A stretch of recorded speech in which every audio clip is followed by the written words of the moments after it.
ఇవాళ ప్రజల ముందు పెడతా ఉన్నాం. ప్రభుత్వం మీద నిద్రలేపేటువంటి ప్రయత్నం చేస్తూ ఉన్నాం. ఇప్పుడు ఏం జరిగింది? ఇప్పటిదాకా ఆంధ్రప్రదేశ్ ఉమ్మడి రాష్ట్రంలో ఉన్నప్పుడే ఈ కాంగ్రెస్ పాలకుల పుణ్యమాని కృష్ణానదిని బనకచెర్ల రూపంలో కృష్ణార్పణం చేసిండ్రు, తెలంగాణకు అన్యాయం చేసిండ్రు. ఇప్పుడు గోదావరిని కూడా పూర్తిగా మళ్లించి తెలంగాణకి ద్రోహాన్ని తలపెడతా ఉన్నారు.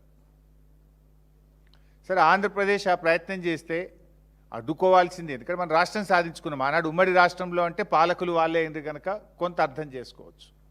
ఇవాళ స్వరాష్ట్రంగా ఉన్న తెలంగాణ దాన్ని నిక్కదీసి గట్టిగా నిలబడి ప్రశ్నించాల్సింది పోయి డూడు బసవన్నలాగా ఈరోజు తలలూపుతూ ఉన్నారు.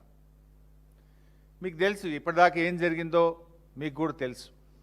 ఇవాళ ఆంధ్రప్రదేశ్ ఏంది గోదావరి విషయంలో మొదలు గోదావరి బనకచెర్ల అని ఒకటి స్టార్ట్ చేసిండ్రు. దాన్ని ఎవరు బయటపెట్టిండ్రు? బీఆర్ఎస్ పార్టీయే బయటపెట్టింది. ఈ గోదావరి బనకచెర్ల అనేది తెలంగాణకు అన్యాయం జరుగుతుంది, నువ్వు ఎట్లా తీసుకుపోతావు అని బీఆర్ఎస్ ప్రశ్నించింది. అంతేకాదు జీడబ్ల్యూడిటి అవార్డు ప్రకారంగా గోదావరి నీళ్లు కృష్ణా పరివాహకానికి మళ్లించినట్టయితే 14:21:45 రేషియోలో తెలంగాణకు హక్కులు సంక్రమిస్తాయని మేము హెచ్చరించినాం. 14 కర్ణాటకకు, 21 మహారాష్ట్రకు, 45 అబో ఎన్ఎస్పి అంటే తెలంగాణ. అది ఆల్రెడీ పోలవరం ప్రాజెక్టు విషయంలో అవార్డు పాస్ అయ్యింది. అందులోనే ఇంకో మాట చెప్పిండ్రు, ఈ 80 టీఎంసీల కంటే ఎక్కువ తీసుకపోతే కూడా ఇదే నిష్పత్తిలో ఎగువ రాష్ట్రాలకు హక్కు కలిగి ఉంటాయి అని చెప్పినారు. ఆ రోజు మేము అదే చెప్పినాం.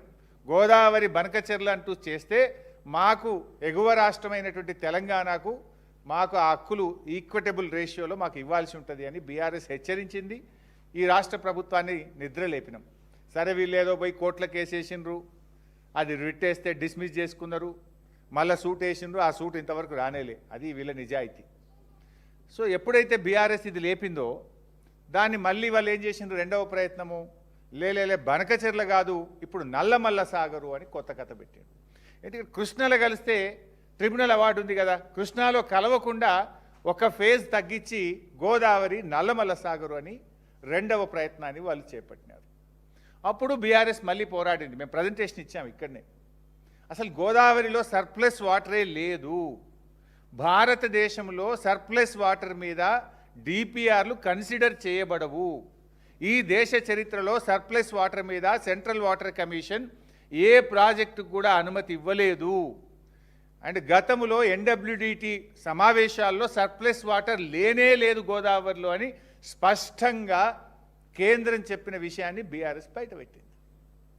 దాంతో ఏం చేసిండ్రు ఈరోజు చంద్రబాబు గారు? ఈ రెండు ప్రయత్నాలు కూడా ఫెయిల్ అయిపోయినాయి. దాంతో ఇప్పుడు ఏం చేసిందంటే కొత్తగా ఇప్పుడు థర్డ్ ప్లాన్, మూడవ ప్లాన్ను ఈరోజు ఆంధ్రప్రదేశ్ తెర మీదకి తెచ్చింది. ఆ మూడవ ప్లానే Godavari Kaveri link, interlinking of rivers. Interlinking of rivers పేరిట గోదావరి కావేరీ అనుసంధానము అనేటువంటి ఒక మూడో విషయాన్ని ఇలా ఆంధ్రప్రదేశ్ మూడవ ప్రయత్నాన్ని చేస్తూ ఉంది. అయితే ఇక్కడ విషయం ఏంది? గతంలో ఈ గోదావరి కావేరీకి సంబంధించి ఇది కొత్తగా ఎన్డీఏ ప్రభుత్వం అధికారంలోకి వచ్చిన 2014 నుంచి ఈ అంశం తెర మీదకి వచ్చింది. 2014 నుంచి 23 వరకు బీఆర్ఎస్ పార్టీ అధికారంలో ఉంది. ఆ రోజు మేము అనేక సమావేశాలకు వెళ్ళినప్పుడు ఎప్పుడు మేము ఏం చెప్పేవాళ్ళము?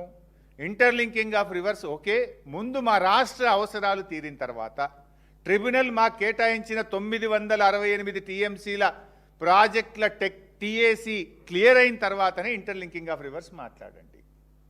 ఆ తర్వాత కూడా ఇంటర్లింకింగ్ ఆఫ్ రివర్స్లో 50% నీళ్లు తెలంగాణకు ఇవ్వాలి అని చెప్పేవాళ్ళు.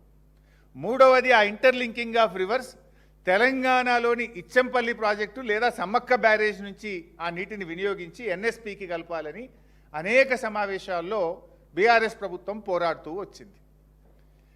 ఇప్పుడేం జరుగుతుంది? ఇక తెలంగాణ నుంచి తీసుకుపోవడం లేదు. ఇక Polavaram to Nallamala Sagar to grand anicut Kaveri తీసుకుపోతాం అంటే మొత్తం తెలంగాణ రాష్ట్రాన్నే ఎలిమినేట్ చేసేటువంటి కుట్ర మూడవ ప్రయత్నం ఇప్పుడు ఆంధ్రప్రదేశ్ తెర మీదకి తెచ్చింది. అంటే ఆ రోజు సమ్మక్క సాగర్ నుంచి లేదా ఇచ్చంపల్లి కొత్తగా ఒక బ్యారేజ్ కట్టి తెలంగాణ ప్రాజెక్టులకు ఇబ్బంది లేకుండా Sammakka Sagar to Nagarjuna Sagar, Nagarjuna Sagar to Somasila, Somasila to Kaveri. అది ఆ రోజు ఉన్నటువంటి ప్రతిపాదన. ఇప్పుడు ఆంధ్రప్రదేశ్ ఏం చేసింది? క్లెవర్గా వన్ షాట్ టూ బర్డ్స్ లాగా అసలు తెలంగాణ రాష్ట్ర భూభాగమే టచ్ కాకుండా పోలవరం టు నల్లమల్ల సాగర్, నల్లమల్ల సాగర్ టు కావేరి. అంటే దీనివల్ల తెలంగాణకు తీరని నష్టం జరగబోతా ఉంది. ఇలా ఆంధ్రప్రదేశ్ ప్రయత్నం ఏంది? వాళ్ళ మొదటి 2 ప్రయత్నాలు ఫెయిల్ అయినాయి. Godavari Banakacherla fail, Godavari Nallamala Sagar fail. ఇప్పుడు ఇంటర్లింకింగ్ ఆఫ్ రివర్స్ పేరు మీద వచ్చిండ్రు. దీంట్లో ఏం జరుగుతుంది వాళ్ళకు? ఇప్పుడు గోదావరి నీళ్లను ఆంధ్రప్రదేశ్కు మళ్లించుకోవడానికి వెసులుబాటు దొరుకుతుంది. రెండవది, ₹1 కూడా వాళ్ళ ఖర్చు లేకుండా నేషనల్ ప్రాజెక్ట్ కింద కేంద్ర ప్రభుత్వ నిధులతో మళ్లించుకునేటువంటి ఒక కుట్రకు వాళ్ళు తెరలేదు. తెలంగాణకు ఏమైపోతుంది? మనకు ఒక్క చుక్క రాకుండా అయిపోతుంది. ఇంకా మనకు నీళ్ళే నేషనల్ ప్రాజెక్ట్ కూడా పోద్ది కదా, మనకు నేషనల్ ప్రాజెక్టు ఉండదు. తెలంగాణకు రావాల్సిన నీళ్లు రాకుండా పోతాయి. ఇంకా ఉల్టా సమ్మక్క సాగర్ 47 టీఎంసీలు కూడా మనం వదులుకోవాలన్నట.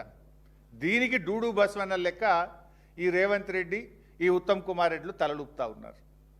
ఇవాళ ఇంకా చాలా వివరాలు ఉన్నాయి. ఎందుకంటే ఇది నేను ఉత్తగా చెప్తలేను, ఆధారాలతో సహా చెప్తాను. ఇప్పుడు గతంలో నేను ఇందాక చెప్పిన ఇంటర్లింకింగ్ ఆఫ్ రివర్స్లో మేము ఏం చేసినాం, ఈ ప్రతిపాదన తెర మీదకి వచ్చినప్పుడు మేము ఏం చేసినాం? రాష్ట్రం ఏర్పడ్డ తొలినాళ్లలో ఇది minutes of the meeting 6 January 2015 NWDA meeting. ఈ మీటింగ్ నేనే నీటిపారుదల శాఖ మంత్రిగా నేను హాజరైన ఆ రోజు. ఇంటర్లింకింగ్ ఆఫ్ రివర్స్ వచ్చినప్పుడు నేను ఏం చెప్పినా అనేది పేజ్ 2లో హరీష్ రావు అని చెప్పి, he stated that there was a requirement of about 1050 TMC in Telangana for its various projects. He observed that interlinking of river projects should not be planned at the cost of Telangana state benefits and argued that all ongoing future projects of Telangana should be duly considered before arriving at surplus water for transfer from Godavari basin. మాకు 1050 TMCలు అవసరం ఉన్నాయి. మా ప్రాజెక్టులన్నీ clear అయిన తర్వాత మాత్రమే interlinking of reverse project చేపట్టాలి అని చెప్పాం. నెంబర్ 2. నేను ఇంకొక మీటింగ్ వచ్చి 20th August 2018, 20 August 2018 NWDA meeting. ఈ మీటింగ్లో కూడా ఆ రోజు కూడా నేనే హాజరయ్యాను. ఈ మీటింగ్లో ఏం చెప్పామంటే, ఆ రోజు చైర్మన్గా వెదిరే శ్రీరామ్ గారు ఉన్నారు. Vedire Sriram suggested to explore the possibility of diversion of Godavari water from proposed Ichampalli dam with reduced height of 95 meters. Director General NWDA informed that all this reduced height, the contemplated storage will be reduced. After discussions, it was decided that a study will be done by NWDA to examine the possibility of diverting water from Ichampalli lower dam. Harish Rao, Minister Irrigation, Government of Telangana, suggested that NWDA should discuss with their officials in the planning and formulation of Godavari Krishna link అని మనం చెప్పినాం. దీనికి ఆ రోజు కర్ణాటక నీటిపారుదల శాఖ మంత్రి decay Shivakumar ఆయన కూడా అగ్రీ అయ్యాడు. Shri DK Shivakumar mentioned that NWDA has not considered the allocation of water share to Karnataka while planning diversion through Godavari Kaveri. అంటే మా కర్ణాటక షేర్ మాకు ఇవ్వండి, మాది ఇందులో చెప్పలేదు అన్నాడు. ఆనాడు నీటిపారుదల శాఖ మంత్రి ఆంధ్రప్రదేశ్ దేవినేని ఉమా ఆయన ఏమంటాడు? ఈ inform that state is actively pursuing interlinking of rivers and there state also given priority for ground water discharge. అంటే తెలంగాణ నుంచి, అంటే ఇచ్చంపల్లి నుంచి నాగార్జున సాగర్కు లింక్ చేసే ప్రాజెక్టును కర్ణాటక నేటి ముఖ్యమంత్రి, నాటి నీటిపారుదల శాఖ మంత్రి డికే శివకుమార్ ఒప్పుకున్నాడు. నాటి ఆంధ్రప్రదేశ్ మంత్రి దేవినేని ఉమా ఒప్పుకున్నాడు. ఆ రోజు ఈ రెడ్యూస్డ్ హైట్ ఎందుకన్నామంటే Sammakka Sagar back water effect అవుతుంది కనుక ఇచ్చంపల్లి హైట్ తగ్గించాలని మేము చెప్తే దాన్ని కూడా అంగీకరిస్తూ ఆ రోజు